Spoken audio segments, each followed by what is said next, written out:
Bonjour amis joueuses, amis joueurs, bienvenue chez All4Play. On vous accompagne à l'intérieur, on est ravis de vous recevoir. On revient de Vichy avec Pierre, on va vous débriefer un petit peu tout ce qu'on a vu là-bas. Et vous allez voir qu'on a vu énormément de choses et il faut beaucoup de temps et d'énergie pour vraiment choisir avec précaution tous les jeux qu'on va commander à Noël. N'est-ce pas Pierre? C'est en cours. Oh, arigato.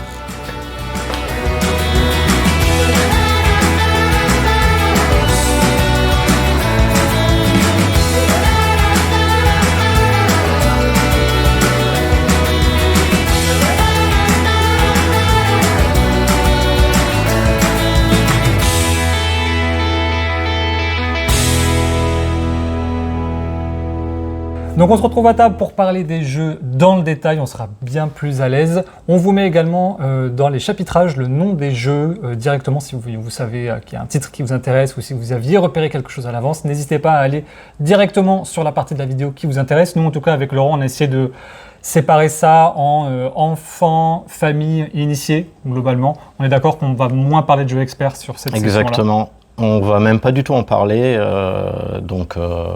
on va en fait privilégier deux choses. Tout d'abord, on a vu énormément de jeux à Vichy, ça on vous le rappellera forcément, mais on va privilégier les jeux qui vont sortir avant Noël et on ne va pas parler des jeux experts parce qu'il nous faudrait beaucoup plus de temps pour proposer une qualité de contenu et vous expliquer. Rentrer dans le détail, ouais, exactement. Ouais.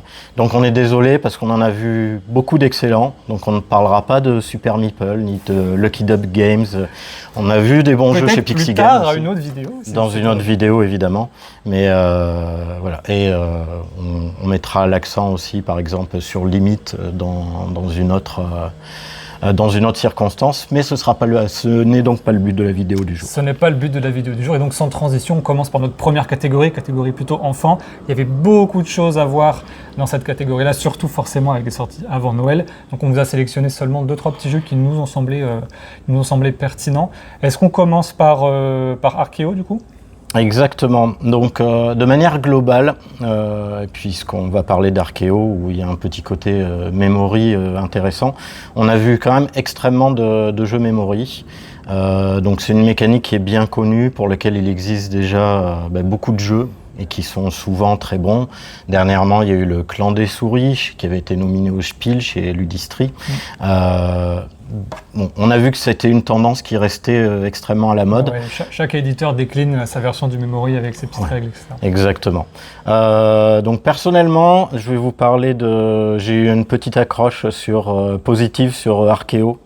Ça parle de dinosaures, donc vous verrez. Ça parle aux enfants de manière générale et aux grands enfants aussi. Et aux grands enfants, voilà que je suis resté.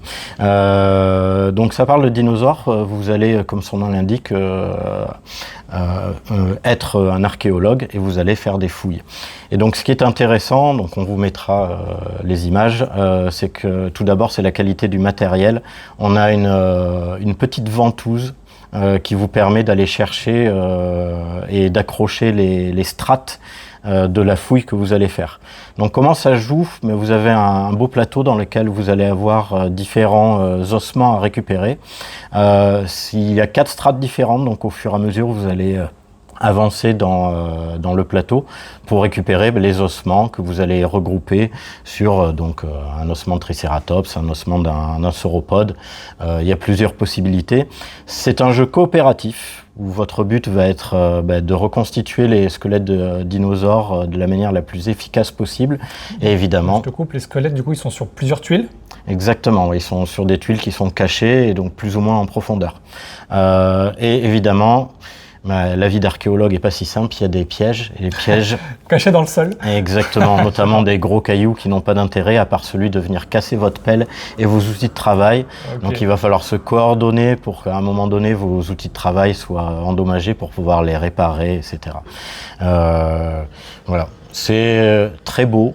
Très amusant dans le sens où on a l'avantage de tous les jeux coopératifs, c'est-à-dire à partir du moment où les enfants vont avoir un intérêt commun et une passion commune, ils vont évidemment collaborer très facilement pour aller à l'objectif. Et l'objectif est de faire des beaux squelettes de dinosaures. Okay. Ça te parle forcément. Ouais. Donc la partie se termine quand tu as récupéré tous les dinos ou que tu as perdu parce que tu n'as plus d'outils, c'est ça? Oui, exactement. Donc il y a un système d'étoiles avec des points qui vous permet aussi de progresser et de faire en sorte que les parties ne se ressemblent pas. Okay. Les grands enfants comme moi pourront s'y adonner aussi et jouer avec leurs parents. L'autre sortie qui nous a intéressé, c'est Cerise sur le gâteau, qui est en fait la localisation en français du jeu qui a gagné le Spiel Enfant cette année. Je ne saurais pas le dire en allemand, donc je ne vais pas m'y risquer. Top die Torte. Top die Torte. Mais on est très content de le voir arriver sur la fin d'année. On a, si vous avez vu passer l'actualité, vous avez déjà entendu parler de ce jeu forcément. On a l'initiation au draft, on peut dire ça comme ça, avec des portions de gâteau, ou du moins des étages de gâteau qu'il va falloir drafter avec ses petits camarades pour construire le gâteau le plus élégant possible, sachant que de mémoire, il y a un système de points si tu arrives à faire coïncider les couleurs de ton gâteau. Je dis pas de bêtises, c'est ça? Exactement, oui. Donc on a un système qui est quand même assez accessible. Et moi, ce que j'aime beaucoup, c'est cette idée d'initiation à quelque chose qui amène les enfants sur d'autres jeux derrière. Donc on est très content de le récupérer. Ça sort là, mois d'octobre, je crois. Donc on pourra vous le présenter à la boutique, évidemment, le plus rapidement possible. Donc n'hésitez pas à venir le voir. Et c'est Yellow qui distribue ce jeu qu'on a trouvé élégant et surtout intéressant par sa mécanique. Yes. Alors passons aux jeux familiaux désormais. Alors on a une abondance, mais une abondance qui ne nuit pas en l'occurrence parce qu'on a eu des vrais coups de cœur et en tout cas on a vu beaucoup de choses très intéressantes. On a commencé notre séjour à Vichy en allant chez Schmitt et chez Schmitt, Pierre, tu as eu même l'occasion de faire un petit tournoi d'un jeu qui nous a bien plu qui s'appelle Clearfort. Tournoi improvisé de Clearfort, effectivement. Donc encore un jeu avec des chiffres et des couleurs. Ça permet la ref. Des chiffres et des couleurs, des chiffres et des couleurs. Mais ce que j'ai aimé, c'est la mécanique de carte en main, carte sur table pour se défausser. Donc c'est un jeu de défausse. Le premier qui se défausse de toutes ces cartes a gagné. Si vous arrivez à mettre 4 cartes de même valeur au centre de la table, ça fait un clear, d'où le titre, Clearfort. Et si tu arrives à faire un clear, tu peux rejouer derrière, donc relancer quelque chose. Pourquoi c'est intéressant de relancer? Parce qu'on ne peut jouer qu'en descendant au niveau des valeurs, de façon décroissante. Les cartes vont jusqu'à 10. Si tu mets un 5, la personne qui joue après pourra mettre soit un 5, soit inférieur. On a compris l'idée. On rajoute quelques petites cartes de bonus, quelques jokers qui viennent un peu pimenter tout ça. Une carte qui permet de renvoyer la pile dans la main de quelqu'un. Une carte qui permet de clear immédiatement le centre. On peut jouer avec les cartes qui sont dans notre main, plus les cartes qui sont devant nous, sachant qu'elles ont une façon d'être positionnées bien particulière. Elles sont 3 par 3, donc on va avoir 4 piles de 3 cartes, sachant qu'il n'y a que la première qui est visible à chaque fois. Si on arrive à sortir une carte de notre pile, on peut révéler la seconde pour ensuite la jouer, mais la dernière carte de chaque pile, et c'est là que c'est intéressant, ne peut pas être regardée avant de la jouer, donc il faudra la jouer, quoi qu'il arrive, à l'aveugle. Donc si tu ouvres un tour, tu es plutôt serein, tu peux jouer, il n'y a pas de problème. Exactement. Mais si tu es en cours de jeu et que tu dis, allez, je me tente, je balance ma carte, tu as une chance. A beaucoup de chances d'être perdant. Voilà, il y a les stats. Donc il y a les gens qui vont faire les maths, qui vont se dire, bon, allez, si tu as un 8 devant toi, tu as quand même relativement de chance, enfin 8 chances sur 10 que ça passe, quoi. Mais c'est ce petit truc aussi, en plus, qui fait que c'est pas juste un jeu de défausse, qui a ce petit côté hasard / prise de risque, que j'ai trouvé quand même vachement sympa, surtout quand tu joues à 3, 4, 5 joueurs, ça joue jusqu'à 6. Le côté prise de risque. C'est la question que j'allais te poser. Je me souvenais plus du nombre de joueurs maximum qu'on a, mais jusqu'à 6 joueurs. Ouais, en tout cas, c'est redoutablement efficace. Ouais, très très efficace. Et plaisant à jouer. Et on est quand même sur un jeu familial où on a un petit peu de tactique, de prise de risque. On n'est pas dans un simple jeu de pli comme on en voit beaucoup, où juste il y a du hasard et point barre. Donc, et d'ailleurs, du coup, on en profite pour faire un petit big up à Schmitt qui avait organisé ce petit tournoi et qui avait à gagner une taille de jambe. C'était quoi leur formulation? C'était une jambe de boîte. Une jambe de boîte, il y avait exactement. Une jambe de boîte de Clearfort à gagner. Bon, j'avoue que j'ai tenté de négocier avec mes partenaires de jeu parce que j'étais le plus grand, donc il y avait moyen que ma jambe de boîte soit plus grande que les autres. Ça n'a pas passé.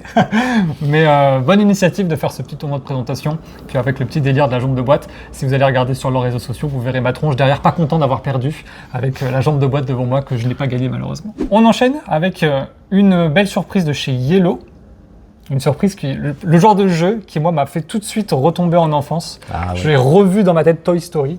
C'est les petits soldats. Je peux jouer avec mon petit stylo, là. Incroyable. La mise en scène qu'ils avaient fait pour les petits soldats, Ça m'a juste régalé. Je te laisse du coup nous en parler un peu plus en détail. Alors les petits soldats, eh bien, comme son nom l'indique, vous allez retrouver, référence à Toy Story, tout très juste, puisqu'on va retrouver ces fameux petits soldats, en plastique en l'occurrence, en plomb pour les plus anciens, mais en tout cas ces petits soldats verts qui vont être évidemment déclinés dans plusieurs couleurs, puisqu'il va y avoir des équipes. Et à quoi on va jouer? Ils vont simplement en fait, se tirer les uns sur les autres. On est dans une initiation, on en parlait tout à l'heure dans le jeu enfant, mais là on est une véritable initiation à des jeux de figurines, comme peut l'être Warhammer, évidemment. Ils sont très forts avec ça quand même, parce qu'on peut se dire avec les 3 fois rien, tu pars sur une initiation à la figurine, qui quand même a un milieu assez niché et un milieu assez velu de premier abord pour certains.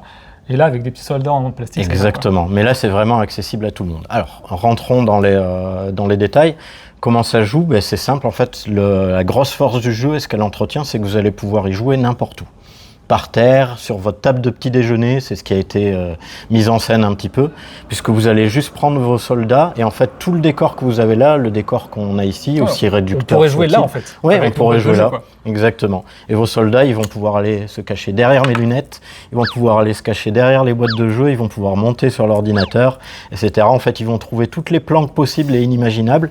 Et après, comme dans les jeux de figurines, on a l'indispensable maître. Là, en l'occurrence, c'est un petit fil qui va nous donner le repère et les distances et qui va vous dire je suis à portée de tir ou pas. Okay. Et après, donc, on a des soldats différents avec évidemment des petits pouvoirs peut-être. Des petits pouvoirs. On a aussi, et c'est ça qui est très astucieux parce qu'on reste dans de l'initiation, on a aussi des nouveaux drags différents qui vont apporter plus ou moins de complexité à partir du moment où on souhaite avoir un jeu qui devient un peu plus riche tactiquement et stratégiquement. Mais en tout cas, le principe, il est tout simple, c'est celui-ci. Vous avez vos soldats, vous allez vous mettre en position, vous déplacer, vous allez tirer. Pour tirer, on lance des dés. Ce que je vais te demander, est-ce qu'il y a des dés? Exactement. On reste sur la mécanique. Voilà, on est sur la mécanique du jeu de figurines. Et puis, on va avoir une confrontation très rapide. Comme ça, de toute façon, même si vous voulez fuir, vous planquer un moment, vous allez voir, les règles sont suffisamment bien faites pour qu'à un moment, ça se débloque. Et donc, les parties ne sont pas longues, elles sont très intenses, elles sont drôles. Il y a un personnage qui est grenadier, par exemple. J'ai joué contre une équipe où vous avez un grenadier. Ce grenadier, il s'est surtout fait exploser lui-même. Voilà, ce sont les risques du métier. Des petits rebondissements qui vont bien. Ouais. Donc, je pense que, en tout cas, le pari est réussi. Ouais. On est sur quelque chose que nous, on n'avait pas vu venir. Et donc, on trouve très astucieux. Et je pense que ça va faire le bonheur des petits et des grands. On change de registre. On part sur un truc un peu plus poétique, un jeu d'adresse qui, moi, m'a vraiment fait de l'œil. Peut-être un peu moins toi. J'ai pas trop. Tu me diras ce que tu en as pensé. Mais j'étais focalisé sur autre chose, mais je vous en parlerai. Le chat et la tour, jeu d'adresse dans lequel on va construire une tour en carton pour faire monter un chat noir qui va essayer d'atteindre le sommet. Cette tour en carton, elle est naturellement déstabilisée. C'était le truc que j'avais pas vu lorsqu'on l'a présenté, mais après j'ai fait ma petite recherche, j'ai vu ça. Parce que tout était collé pour que ça tire Voilà, il l'avait collé pour la démo, et on vous mettra une petite photo. Il y avait une tour qui était absolument gigantesque, mais en fait, les petits murs de carton que tu vas mettre pour faire monter les étages sont volontairement un peu déséquilibrés. Donc, soit un tout petit peu plus petit, un tout petit peu plus épais, ce qui fait que naturellement ta tour va commencer à tanguer. Et tu vas pouvoir contrebalancer ta tour de Pise par des chatons de différents poids que tu vas pouvoir aussi insérer. Donc, au niveau de la mécanique de jeu, c'est de la pioche. Tu pioches une carte qui te dit je mets un étage supplémentaire ou je vais mettre un chat sur la tour. Et lorsque tu arrives à créer ton étage, qu'elle est stabilisée avec tes petits chats de couleur que tu as positionnés, tu vas pouvoir commencer à faire monter ce fameux chat noir. Et ce que j'aime beaucoup avec cette idée-là, c'est qu'en plus, il y a une espèce de narration où on va se demander pourquoi est-ce que le chat noir monte ces étages et veut atteindre le haut de la tour. Et spoiler alerte, ce n'est pas si enfantin que ça. Oui, exactement. Loin de là, il y a une vraie petite histoire. Le chat, en l'occurrence, cherche sa maman. Voilà, on ne vous en dit pas plus. Et là, du coup, cette tour à construire, moi, ça m'a vraiment fait de l'œil. Et je pense que même pour jouer avec ma fille, il y a moyen qu'on se passe des bons moments. Mais visuellement, effectivement, c'est assez impressionnant et c'est plutôt réussi. Moi, je m'interrogeais plus sur le fait que la mécanique soit véritablement familiale. Est-ce que c'est pas plus l'enfant finalement qui va y trouver un intérêt que en accompagnement avec le parent que véritablement en fait un jeu qui va se partager, quoi. C'est pas impossible, mais j'ai tendance à dire que même ici au bar à jeu, il y a moyen que les gars ils se passent un petit moment à se marrer, à essayer de monter la tour et qu'au moment où ça tombe, tu les entends bien se marrer au moment où tout va s'effondrer parce qu'il a mis le Shadow trop tôt. À l'image de ce qui se fait avec Nekojima par exemple. Exactement. Ok. Déjà la tour qui arrive pareil au mois d'octobre me semble-t-il, qui sera disponible pour Noël et donc vous pourrez venir tester évidemment au bar à jeu. Je vais juste vous expliquer pourquoi moi je me suis pas concentré à 100% sur le chat et la tour. C'est que juste avant on nous avait présenté Amarok qu'on attendait beaucoup. Ah oui. Voilà, auquel on a joué. Alors on n'en parlera pas dans cette vidéo parce qu'il sort après Noël. Mais bon, clairement, moi ça a été le gros coup de cœur. En plus c'est subverti, vous savez que pour plein de raisons, pas parce que c'est des Toulousains, c'est nos chouchous, mais surtout parce qu'ils travaillent extrêmement bien. Et voilà, bon, on en parlera dans d'autres circonstances. On reprend avec Alice. La dédicace est faite pour Amarok, clairement. Et ouais, Alice, de l'autre côté du miroir, un jeu à cocher. Moi, j'aime beaucoup les jeux à cocher. Je sais que c'est pas une thématique ou une mécanique qui plaît à beaucoup de gens, mais moi, j'adore ça. Et là, en l'occurrence, j'ai beaucoup aimé parce que c'est ce genre de jeu où ils arrivent à faire coïncider le thème et la mécanique.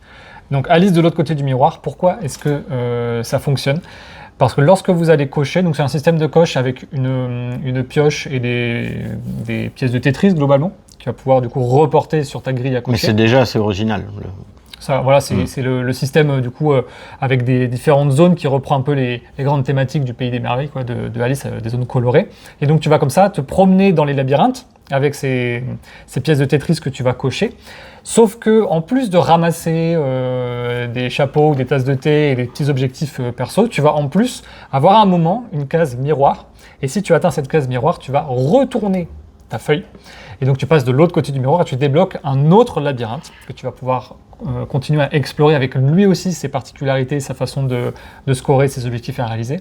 Et là où vraiment ça m'a régalé, la démonstration fonctionne vraiment bien, du coup pareil en boutique, je vous le montrerai en live parce que ça vaut vraiment le détour, c'est qu'à la fin de la partie, on va replier la moitié de la feuille sur l'autre et en fait les deux zones de score recto-verso viennent se rejoindre et donc score ensemble avec des multiplicateurs ou des additions ou des soustractions.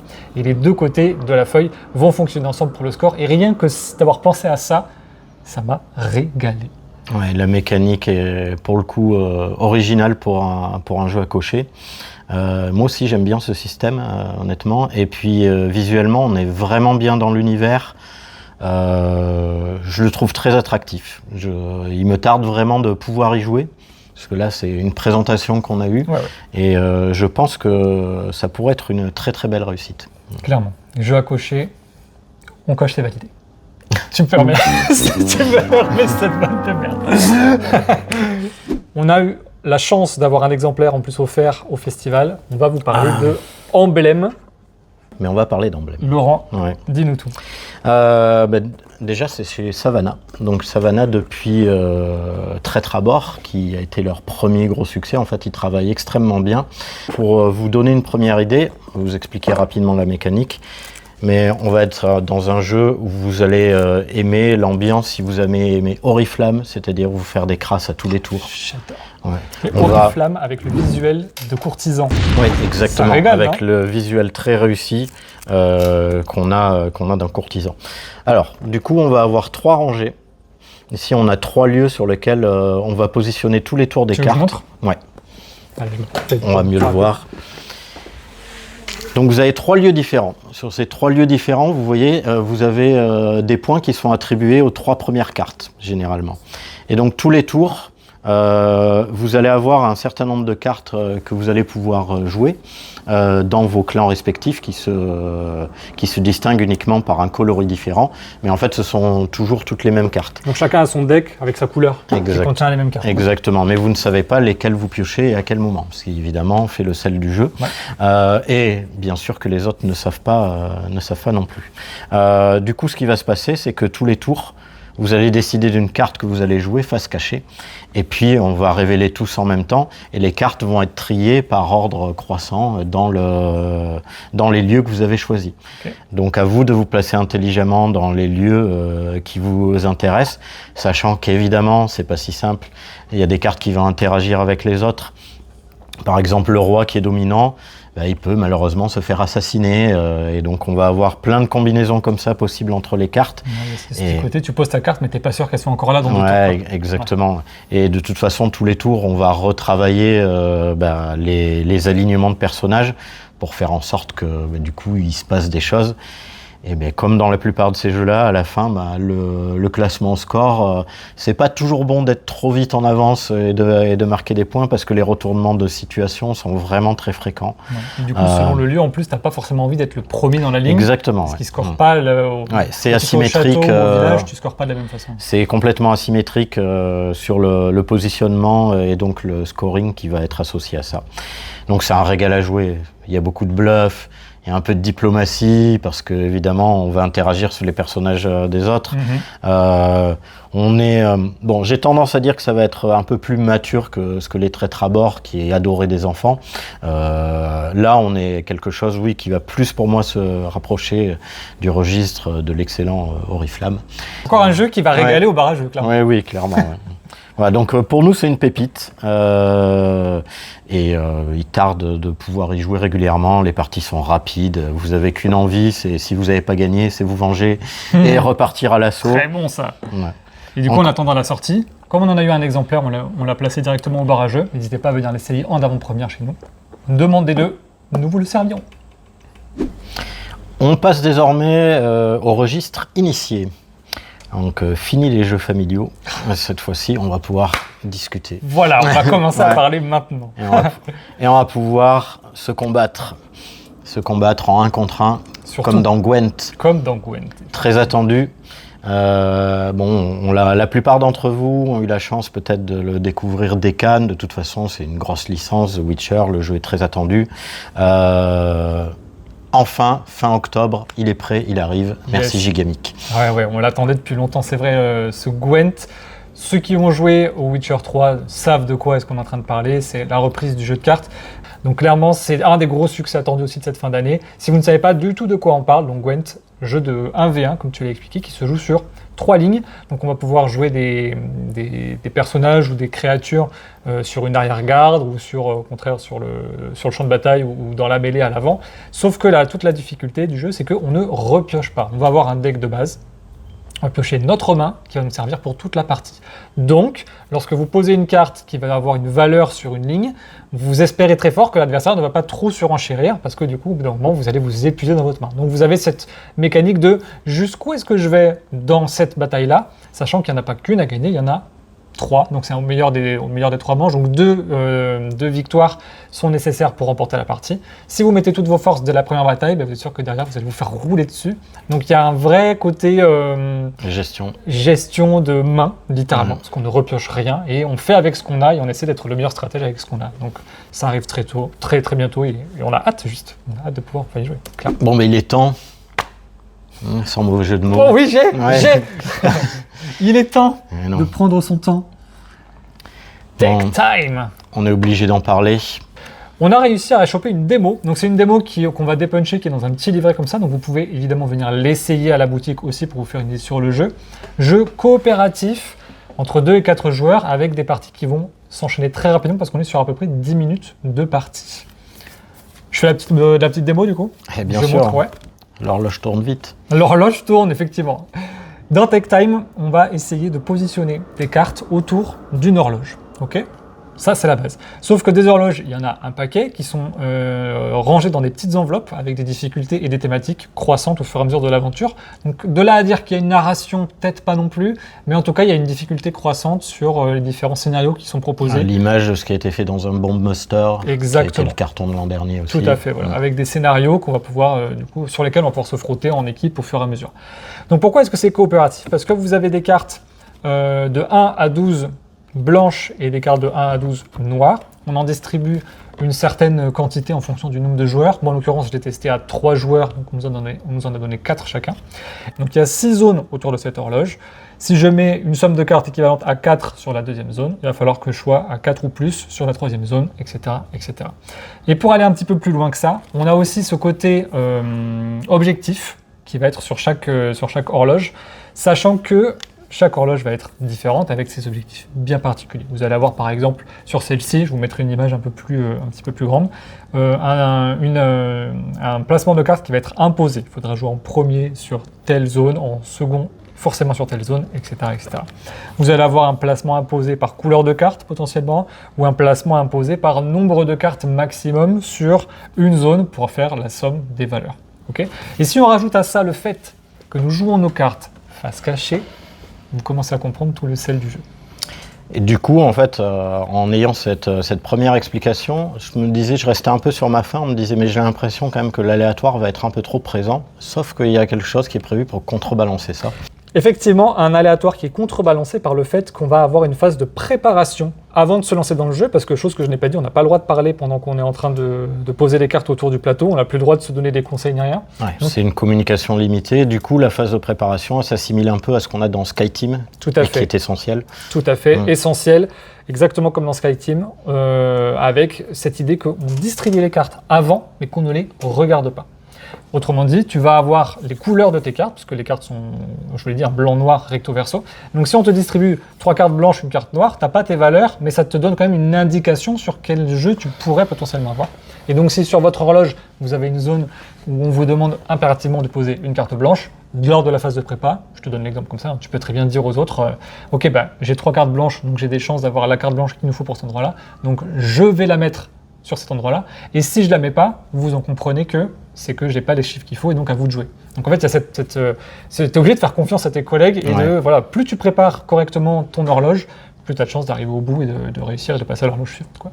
On est sur un vrai jeu coopératif qui va renforcer un petit peu l'esprit de gagner ensemble, ça c'est une évidence, mais il y a un petit côté ultra addictif. Qu'est-ce qui finalement, selon toi, va faire? Il y a clairement, le jeu est très beau, il est bien conçu, on a envie d'enchaîner les parties, mais il y a un petit truc en plus là, qui fait qu'il va se distinguer. Moi, j'aime bien l'idée que c'est très court. Déjà, il y a certaines parties de Bomb Buster, par exemple, pour faire un peu la comparaison avec le carton de l'an dernier, c'est que ça peut durer sur certaines games. Là, c'est vraiment très court. C'est pour ça qu'il n'a pas eu l'As d'or. Peut-être. Et comme c'est très court, tu as envie de te relancer directement dedans. Deuxième point très très fort, c'est l'immersion au niveau du visuel. Moi j'ai adoré, j'adore l'esprit du jeu. Chaque enveloppe va t'apporter cette surprise d'un nouveau thème, un nouveau monde entre guillemets, tu as une nouvelle DA sur toutes les horloges. Et ça un régal parce qu'en fait tu sais pas ce qui va t'arriver sur l'enveloppe d'après. Ça renouvelle complètement aussi la façon de percevoir le jeu parce que sur la première enveloppe, il y a un peu une méta, tu vas dire ok bon là on a réussi comme ça, on va se le refaire et on a compris, c'est bon le jour on l'a compris. Et deuxième enveloppe, il te faut faire des trucs complètement différents et tu reprends à zéro, t'es perdu. Et en fait c'est ça qui est trop bien, c'est que tu sais pas à quoi t'attendre, t'es surpris et donc tu prends plaisir à avancer dans le jeu au fur et à mesure. Ouais c'est ça le vrai côté surprise, c'est de se remettre en question en fait à chaque fois. Tu penses que tu as la strat avec tes coéquipiers, tu te rends compte qu'elle ne marchera plus jamais sur les enveloppes d'après. Donc tu as vraiment envie de continuer quoi. On a fait l'essentiel des grosses sorties qu'on attend. Ouais, il en reste une exception. Il en reste quand même une, voire même peut-être deux si je mets mon petit coup de cœur là-dedans. On n'a pas évoqué ton coup de cœur évidemment. Ouais. On va passer rapidement sur des jeux dont on voulait vous parler quand même. On a Compile ou Compile. Compile, voilà, qui est déjà disponible, évidemment. Qui est déjà disponible, que beaucoup de gens ont découvert à Vichy.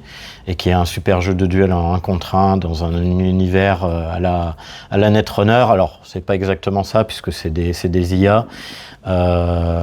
C'est plus un jeu... Alors, c'est de l'initié, certes, mais on va peut-être attirer davantage un public qui aime les TCG. C'est incroyablement joli, déjà. C'est très réussi, visuellement. Et les parties sont très très très intéressantes. Ouais, c'est assez nerveux. Ce côté, je peux mettre une carte visible pour avoir ces effets qui vont s'annuler au fur et à mesure puisque j'empile mes cartes les unes sur les autres. Sachant que n'importe quelle carte, je peux aussi la mettre face cachée juste pour avoir un score différent et la mettre dans une colonne qui est différente. Donc en fait, il y a vraiment plein de petites subtilités dans le jeu. On vous invite à venir le découvrir au bar à jeu sans trop se répandre sur les règles. C'est pas un ici. jeu sur lequel on pourra vous expliquer les règles Voilà. rapidement, mais on retrouve une profondeur propre au TCG qu'on va pas avoir dans tous les jeux de cartes à deux. Voilà, donc, et puis on sait que voilà, l'univers Netrunner plaisait bien en termes de... plaît toujours d'ailleurs, puisqu'on a encore des amateurs. Des fervents, ouais. Ben là, avec Compile, vous n'allez pas être déçus. Ouais, on va pas être déçus. Et on va pas être déçus non plus, j'enchaîne un petit peu sans transition, par Tag Team, ce qui est pareil, un des gros cartons qui va arriver sur cette fin d'année. Toujours du 1v1. Qui est toujours du 1v1, on reste dans le duel, qui a fait vraiment un peu le buzz sur les tables de Vichy. Du pur 1v1 avec 2 héros et leur petit deck de cartes qui vont représenter les attaques de ces héros. Donc c'est de la bagarre en fait, c'est de la bagarre, c'est nerveux, c'est visuellement, moi j'aime beaucoup. Pour le coup visuellement ça fait pas l'unanimité. Il y a des gens qui ont soit on aime soit on déteste. Mais moi j'ai trouvé ça, enfin moi c'était vraiment. Oui, après bon il y a. Mon petit. C'est asymétrique forcément puisque chaque personnage a ses propres pouvoirs. Et là où c'est très cool, c'est qu'on en a 2. Ouais. Donc, comme tu as 2 héros. À partir de là, tu peux imaginer tout un tas de combos et tu peux essayer de t'amuser à récupérer, à tester en fait toutes les combinaisons possibles offertes par le jeu. Donc clairement un jeu qui va très bien marcher en compétitif, si on veut se bagarrer entre amis, je pense que ça va régaler. Ça arrive avec du beau matériel en plus, parce qu'il y a Vogamat qui sort des tapis de jeu dédiés, qui arrivent je crois à peu près dans le même timing que le jeu. Donc on a de quoi se faire plaisir avec du beau matos. En fait, qu'est-ce qu'on veut de plus finalement ? Tu as eu l'opportunité de jouer à Insurrection, ensuite, ce qui t'a beaucoup plu. Ne l'oublions pas, ne l'oublions pas, Insurrection, un jeu de construction de main. Je préfère le dire en français parce que hand building, je trouve que c'est moche à dire en anglais. Autant deck building, c'est fluide, autant hand building, je suis pas très fan. Bref, un jeu de construction de main.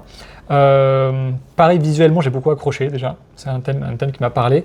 On va essayer de scorer le maximum de points avant que le mal ait pris possession de l'univers, grosso modo, sachant qu'en fait, les cartes que l'on va poser au centre de la table peuvent avoir des marqueurs de mal.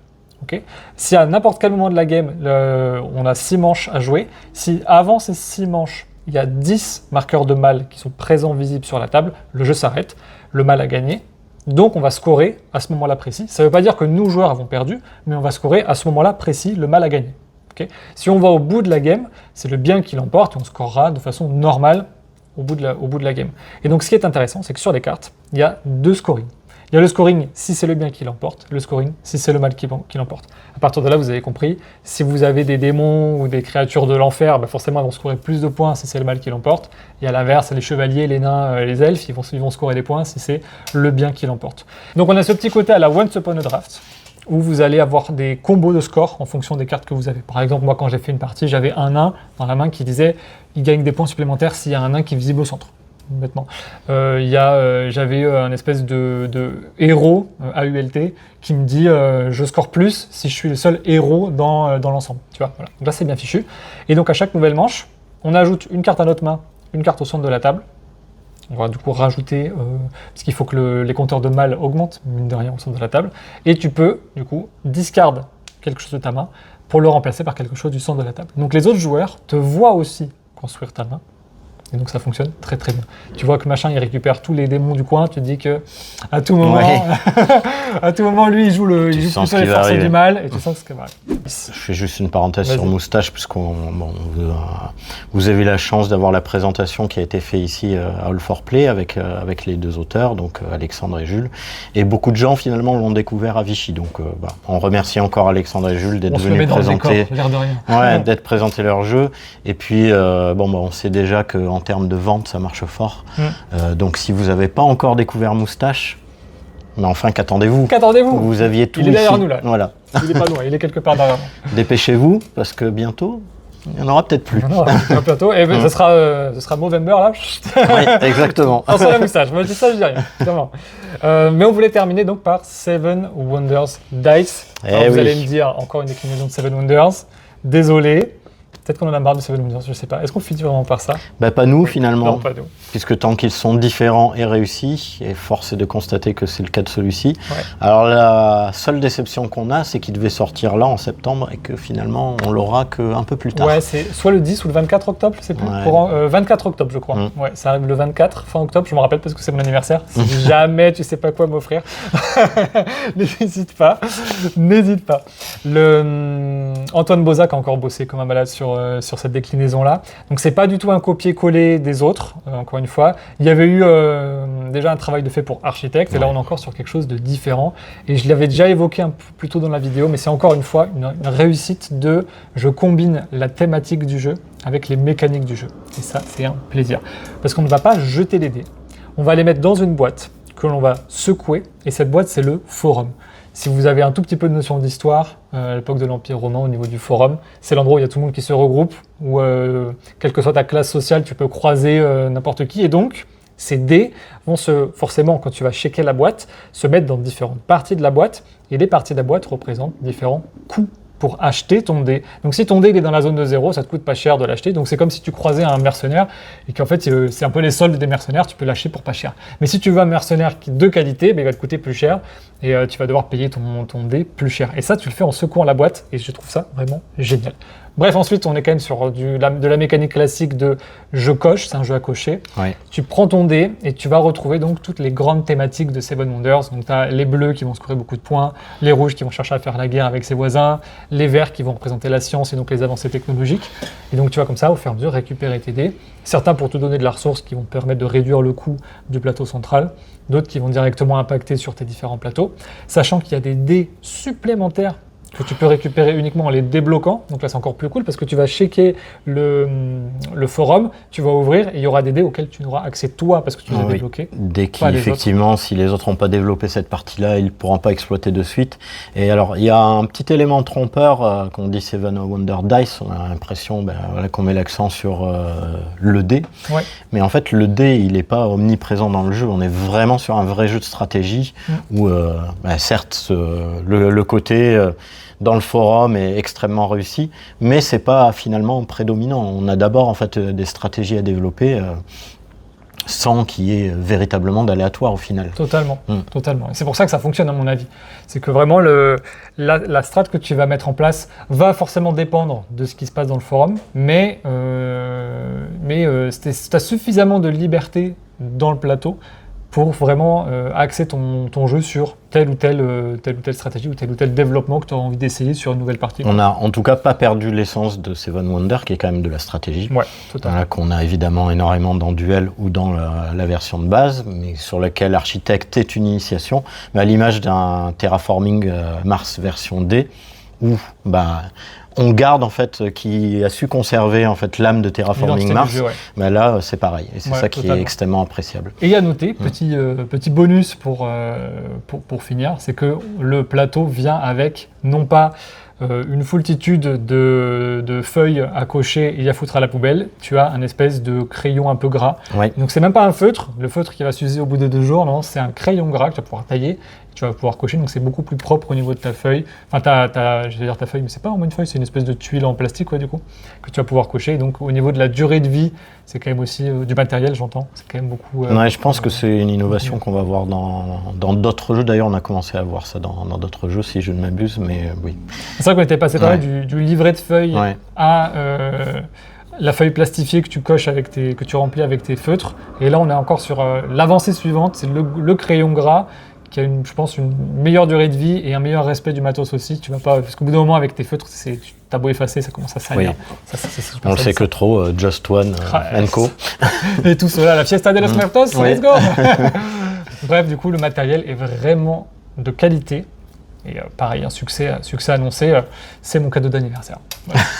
Merci à tous en tout cas de nous avoir suivis pour cette présentation. On espère, comme tu le disais, que ça vous aura permis d'y voir un petit peu plus clair dans la somme de jeux qui arrivent pour la fin d'année. Nous en tout cas, on voulait mettre l'accent sur ces jeux-là parce que c'est des jeux qui nous ont fait de l'œil à nous déjà en tant que joueurs, et c'était aussi le plus important pour nous. N'hésitez pas à nous dire ce que vous en avez pensé en commentaire. Si vous aussi vous avez vu passer vos petites pépites qu'on n'a pas évoquées ici, mettez-le dans les commentaires, on sera ravis de vous lire. Et puis on vous dit à très bientôt pour de prochaines vidéos sur la chaîne Dolph4Play. À très bientôt. À bientôt, ciao.